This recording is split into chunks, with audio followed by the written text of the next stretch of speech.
Shalom. This week's Torah portion is Chayei Sarah, the life of Sarah, beginning in Genesis chapter 23. The portion opens with the death of Abraham's wife Sarah, his soulmate and the mother of the Jewish people.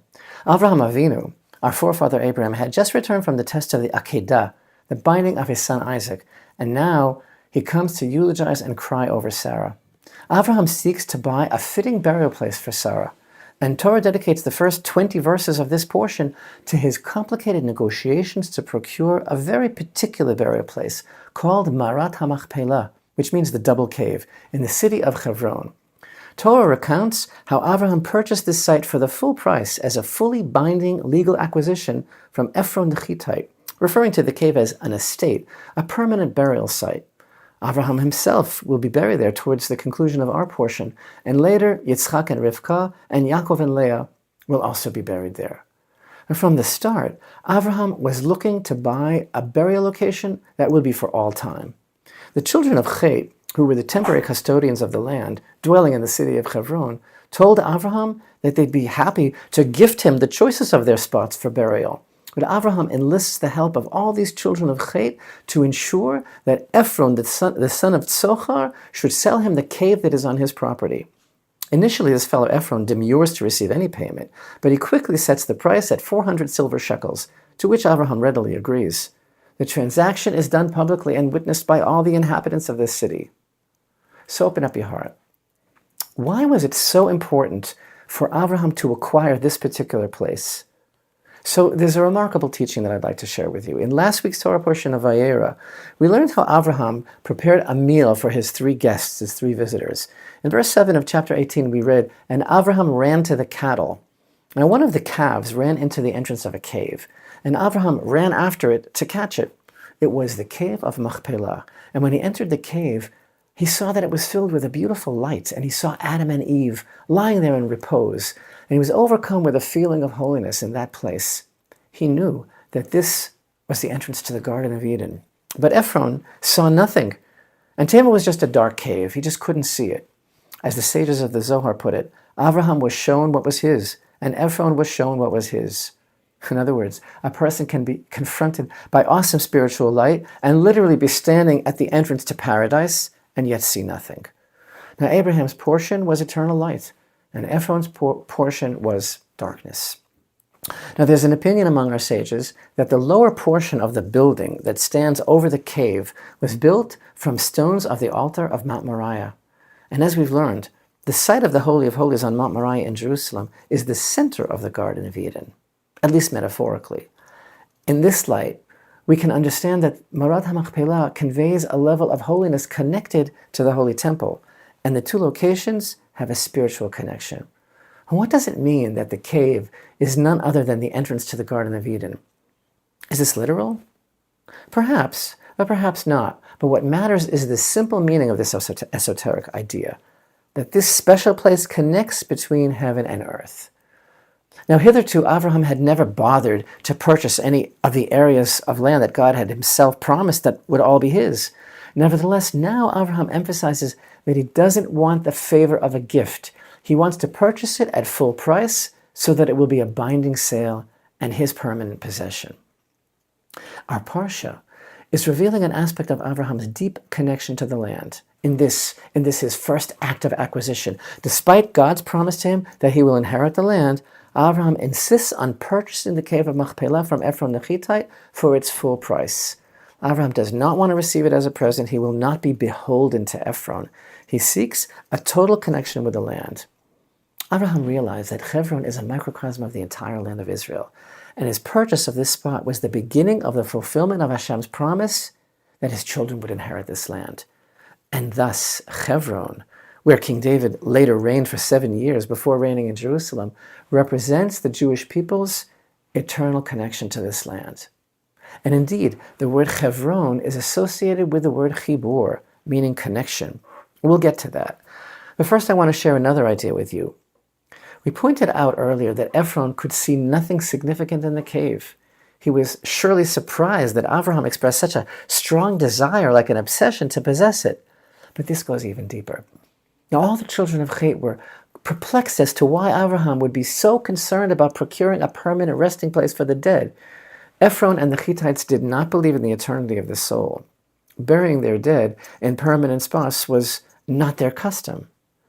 So they saw no connection between the soul and this world. They saw no possibility that spiritual reality could be manifested in this world. I mean, Abraham was the world's first true teacher, and everything that he did was a teaching. And even in his time of loss, he was busy giving over the deepest lesson to the world. His expressed desire to acquire this plot as a permanent possession was a way of teaching the world the belief in the eternity of the soul and its judgment in the future on the day of the resurrection of the dead. He was actually blazing a path, a trail for all people to believe that even after death, there is significance to the body. In this very portion called the life of Sarah, Torah speaks not at all of Sarah's life, but goes into great details regarding preparations for her burial and how important that is, precisely because Torah teaches that there is life after death. But open up your heart deeper still, because we have to go deeper still. We said that Abraham's connection to Hebron, which literally means connection, is a microcosm for the nation of Israel's connection to this entire land. So you know that every person has a special bone in their body. Our sages call this bone the loose bone, which cannot be destroyed but remains intact even after death, no matter what. And we are taught that in the future, when the Holy One, blessed be He, brings the dead back to life, a person's personal resurrection begins with this bone, sprouting forth like a seed.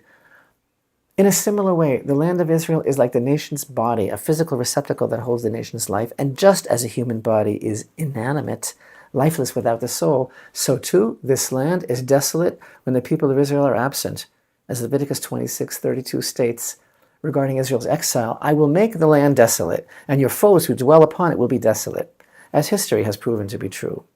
So Hebron is the place of connection between heaven and earth, a place that reveals the eternal connection between body and soul and between the nation of Israel and its land. Now, regarding the sin of the spies, if you recall, in Parashat Shalach, we find in verse 22 of chapter 13 in the book of Numbers that as the spies made their way en route to their insidious mission, the verse begins in the plural but suddenly turns into the singular and reads, they ascended in the south and he arrived at Hebron.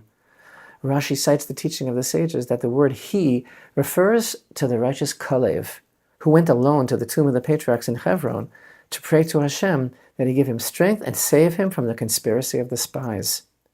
The spies attempted to separate between the land and Israel's soul and to claim that the nation could exist outside the land.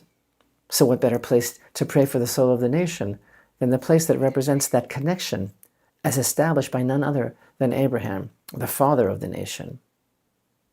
As we speak, the land and the people of Israel are under unprecedented attack. So let's go deeper still and try to understand some basic facts about this land according to Torah, its importance and its holiness, to better comprehend the spiritual significance of this struggle.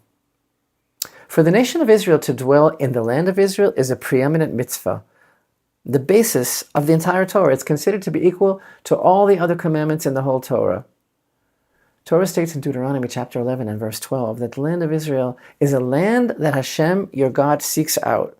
The eyes of Hashem, your God, are always upon it, from beginning of the year to year's end. And the great sages taught, whoever lives in the land of Israel is like one who has a God, and whoever dwells outside the land of Israel is compared to one who worships idols. What could that possibly mean? After all, land is a material thing existing on a physical plane, a physical concept.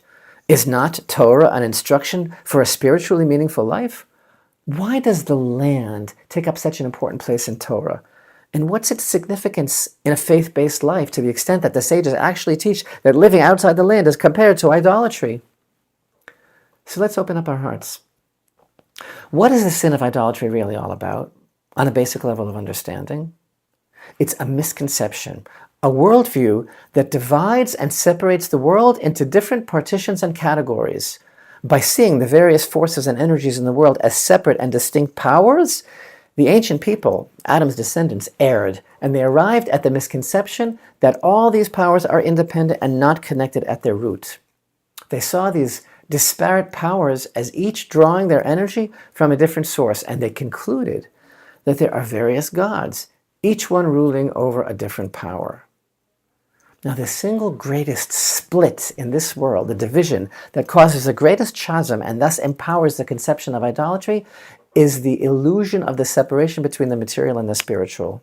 And thus, the idolatrous mindset sees nothing redeeming in the material and considers it devoid of spiritual essence.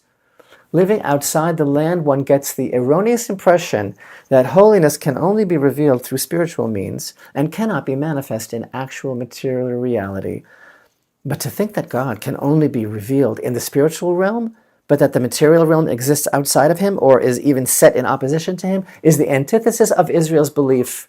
And this is the deep meaning of our sage's statement that one who resides outside the land is like an idolater. Because God declared the land of Israel itself to be unique in all the world. It is intrinsically holy. Intrinsic meaning that it is inherent and naturally a part of the essence of the land to be holy, not dependent on the performance of any action, nor on any human effort. God declared it to be holy.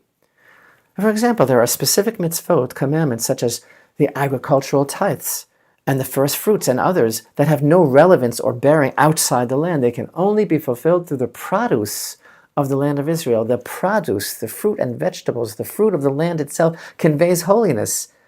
Despite land being material reality, the very materialism of the land that God chose reveals godliness.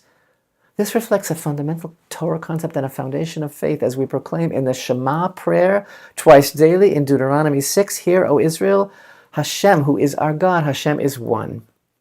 This oneness means that he created and brought forth all of existence, every aspect of the universe, the heavens and the earth and all that is in them. That is to say, both the spiritual and the physical. God cannot be departmentalized. The very separation of powers, the partitioning of God, as it were, is what constitutes idolatry.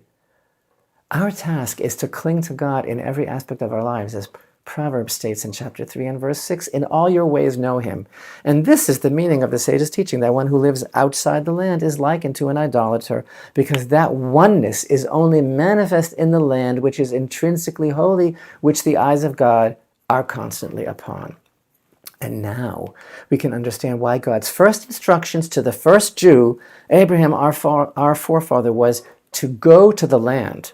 As we learned in the beginning of Parashat Lech Lecha, back in Genesis chapter 12, and Hashem said to Avram, "Go for yourself from your land, and from your birthplace, and from your father's house, to the land that I will show you." Because it's only in the land of Israel that the people of Israel is equipped to reveal the whole picture, the truth of God in this world. To reveal God's presence in this world is Israel's mission. And this was God's intention in the continuation of his words to Abraham there in chapter 12, telling him, "And I will make you into a great nation, and I will bless you, and I will make your name great, and you shall be a blessing. And I will bless those who bless you, and he who curses you, I will curse. And through you shall all the families of the earth be blessed." And one more thing. Our holy sages teach the deepest secret in the world, that the God of Israel and the people of Israel and the land of Israel are all one unit, bound together in a knot. And there you have it. This is exactly why there are so many in this world that simply can't tolerate the Jewish state, that falsify history and ignore the truth, that deny its ancient connection to the Jewish people, that sidle up to and embrace inhuman, maniacal terrorists that undermine the state of Israel and the land itself and deny its very right to exist, that turn everything upside down and accuse the state of Israel of every crime and call for its destruction, that celebrate the murder of Jews and that join forces to destroy it. Because the eyes of God are constantly upon it means that the very ground of the land of Israel is holy, like the Shekhinah, the divine presence. The mission of revealing godliness in this world was divinely assigned to the people of Israel in the land of Israel. Abraham, the patriarch, bequeathed to his children, the Jewish people, the responsibility of bringing that great light into the world. In the words of Isaiah, "Arise, shine, for your light has arrived, and the glory of Hashem shines upon you." The land of Israel is the lighthouse, and the future of humanity is hanging in the balance.